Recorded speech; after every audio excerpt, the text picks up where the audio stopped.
Hi, everybody. This is Dave Bartosowicz.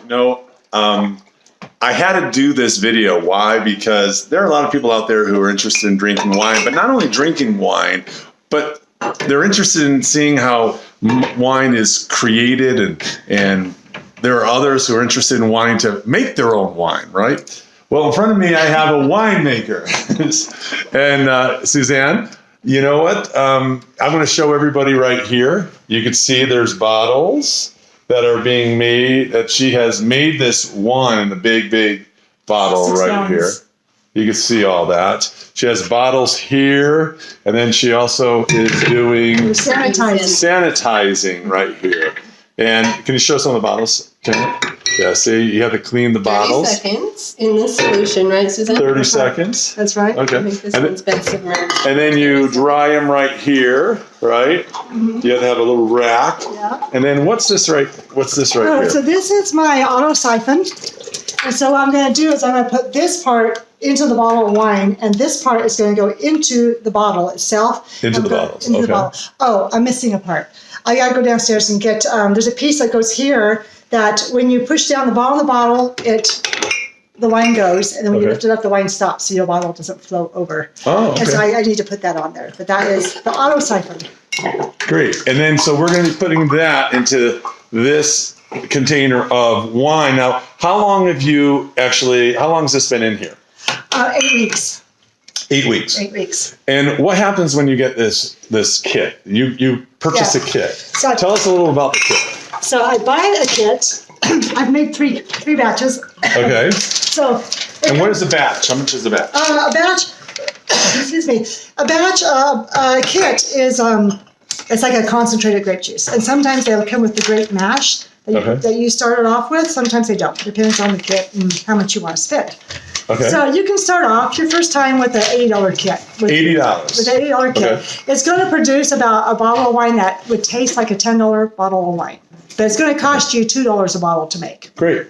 Okay. So people who want to buy bottles, where do they go? They could save their own bottles if they drink wine and take the labels off. Yeah, or go to the restaurant. I haven't bought the bottle. Mine are all donated. Oh, great. There is a little bit of work, and I should tell you how, because I searched how do you get wine labels off the bottles, and I researched, and the best way is you turn your oven on to 350, and make sure your bottle is clean, like you've got all the wine out inside of it. Okay. 350, and then once you put your bottles in the oven at 350 for 5 minutes, and then the labels just peel off. Oh, nice. But then you have like the glue stuff, and so then you just use fingernail polish to finish cleaning it off. What kind of polish? Fingernail polish remover. Fingernail, okay. Fingernail polish remover. Okay, great. The acetone one? Acetone. And once you get all that taken care of, then you have the bottles, and then Janet's doing right here. She's sanitizing it, and then you put it on the rack. But this takes how long when you put the kit together? How long does it take to get this right here? Okay, so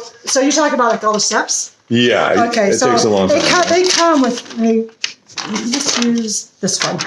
Okay, so they come with their little instructions. Okay. And so this kit could be a 4 to 8 week kit. It's better to go longer. Just wait the 8 weeks. I know you're excited to finish up, but just let it go because it's going to mellow out the wine and make it taste better. Okay. So, and where do they get these kits? You can go to a brew supply. Like here in Utah, there's two. There's Beer Nuts. Is that Beer Nuts? Yeah, Beer Nuts up in Salt Lake City. They're on State Street. Yeah. Yep. And then over on Fort Union, there is Salt Lake Brew Supply. Okay. Or you can go online to label peelers. Oh, okay. And they're always on sale, but by the time you pay shipping, it's just easier to go down the street to get the kit from the Brew Supply store. Great. So you go on kits, and then you get the bottles. So you have to purchase that, or is that part of the kit? You do have to buy the kit to make it, and you're going to spend about $125 to buy a kit that's going to have your bottle. This is called a carboy. You're going to get your corker. Okay, that's a corker. That's where you get the bottles. You put the wine in, and then you cork. That's a very abbreviated. The original kit, that doesn't come in that. No, the wine kits come with just the juice and all the things you have to put in it. Okay. But the kit for your supplies, your equipment, you have to buy a kit for that. Unless you piecemeal it and you want to go and buy one piece at a time. It's easier just to buy a kit. Then it's one time, you're done. And how many bottles does it actually They fill? say it could go 30 bottles. I've never gotten 30. I get 27 to 28 bottles. Okay, 27, 28. Yeah. Great. Yeah. And that costs about maybe $120 to start with everything. Well, $125 for your equipment. Yeah. Then $80 if you buy the bottom shelf wine. Okay. I've done bottom shelf, middle shelf, and top shelf. Yeah. Because I want to taste all the different levels. So to get started, it's not that expensive. Once you spend that $120, that's it. Then it's $80 or $100. Your first batch is going to be like $4 a bottle. You buy your kit and your $80 box. It's like $4 a bottle. It's still a deal. That's a great deal. Yeah. And it's usually red wine. Can you get different types of wine? You can get white wine. Oh, you can. You can get dessert wine. You can get any kind of wine you like. Oh, okay, great. I just like red wine. Okay. It benefits you. There you go. See? And it's good for you. And it's healthy. Yeah. Healthy and good for you, no doubt. Yeah. So hopefully this gives us a little bit more understanding. What we'll be doing is taking more videos throughout the process, right? I'll show you my... Oh, yeah. Now, hopefully, I'm not sure if that's going to go. Can you read that? Yeah, there it is right there. It's Suzanne's House Wine. So you created that, and how did you do that? So I bought labels. You can go online and find wine labels. It came with both of these, and you just on your printer you put in what you want. It did add. And you put glue on it afterwards? No, it's a label. So it's a label for wine bottles. Okay, so you buy the labels at a print And store? you put it in your printer.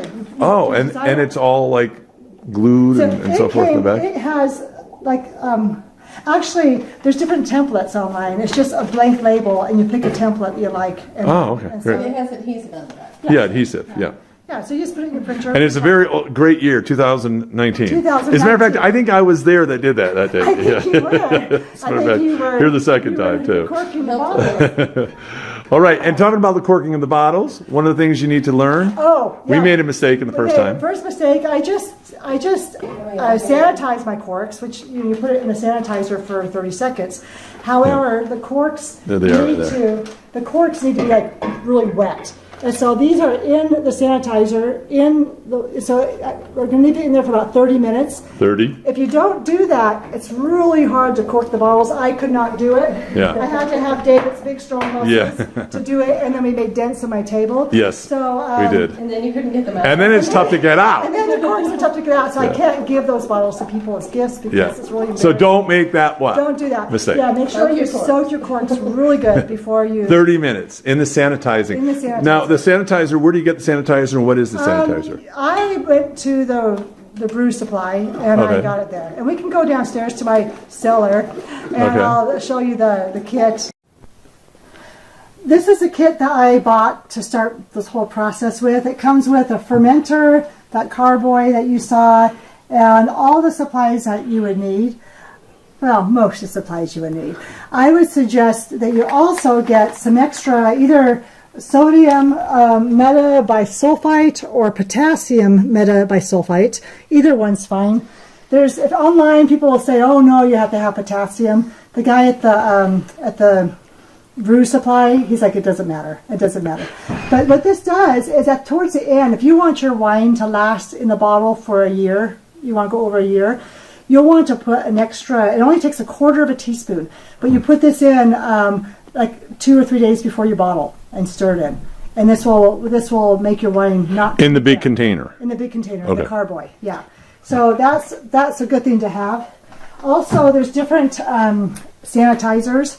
I like Starzan because Starzan is a no rinse. You don't have to rinse it, even if it bubbles up. You don't have to rinse it, and it will bubble up. So it takes 2 ounces, this little bit right here, 2 ounces and 5 gallons of water, and that water will be good for a month. Wow, So, that's great. Yeah. Let me show what you do too. You have a bunch of, you bought a rack, a wine rack, but this is not just like a wine rack. This is a very large rack. Yeah, and where'd you get this? Some lady on Facebook Marketplace, she had a small room, and she had these racks all around the room, and she wanted to get rid of them. Actually, this is one of the few racks she had left, so I bought this piece right here. That's nice. So down here is my first kit that I made. This was the second one that I made. This one, the first one was a Cabernet. This one's a Washington Merlot. I bottled that November 2nd. And we've drinking it already. It's good. It's good. It's yummy. Yeah. And then my new batch tonight is going to go up here. And you usually put it down in the cellar or the basement. Yeah, you want to keep it in a cool, dark place. Okay. But you don't want to lay it down for the first few days. I want standing up for the first couple of days that the corks expand. Yeah. And then after about 3 days, then I'll bring it down here. Okay, and it's tilted too, right? These are tilted, and I've been told, I don't know if this is true, but someone told me to every week Turn to it. come down and just give it a little turn. It is true. I've been to France and I went to a number of You told me. winery. Yeah, you're supposed to That's right. turn That's why a quarter turn. I started Yep. doing that, just coming down here and giving a little turn. Yep. Just And it reduces the settlement, good. and it changes I haven't done that in with a the while. yeast. Yeah. There we go. All right. Turn on my wine. Yeah. Well, that's great. So I also keep this little thermometer. It's when you first start your wine, that first week or two, you want to keep the temperature between 68 and 72. Down in my basement, it's much too cold for that, so I have to do the first couple of weeks upstairs in the house, and then we bring it down for the remaining time down here. This is my processing center here. So okay, so before you start, you have to be drinking wine. Hold on. True. Okay, so this is my auto siphon. This is the little, I don't know what this is called, but it's the thing that goes in the bottle that stops it. It's hard to get on. It looks like a pipette. Yeah, it's hard to get on. So I get that on there. Now I'm ready to start. Rock and roll. right. So this is going to go into here. And when you put it down in, sometimes there's like this sludge. Even though I change carboys and I move the wine back and forth to get rid of all the stuff that's settled, there's still a little bit. So I try not to go all the way to the bottom. So I get close to, see, there's the bottom, and I come up a little bit. And then you're going to hold this in. And when you see the wine get up to here, quickly lift it up, and that's going to stop. You're going to touch the bottom of the bottle. That's what makes the wine go.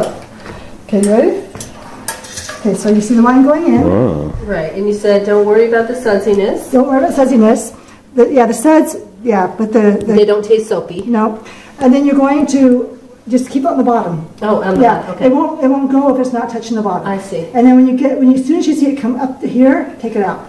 You want to make sure you have really good clean hands when Yeah. you're handling any of this stuff. Yeah, you can sanitize your hands, put it in the sanitizer. Oh, it's been in the sanitizer. Okay. Okay. Hold it, So when it's like hold it, halfway up hold the it. neck? No, keep going. Right there. There we go. Okay. Next bottle.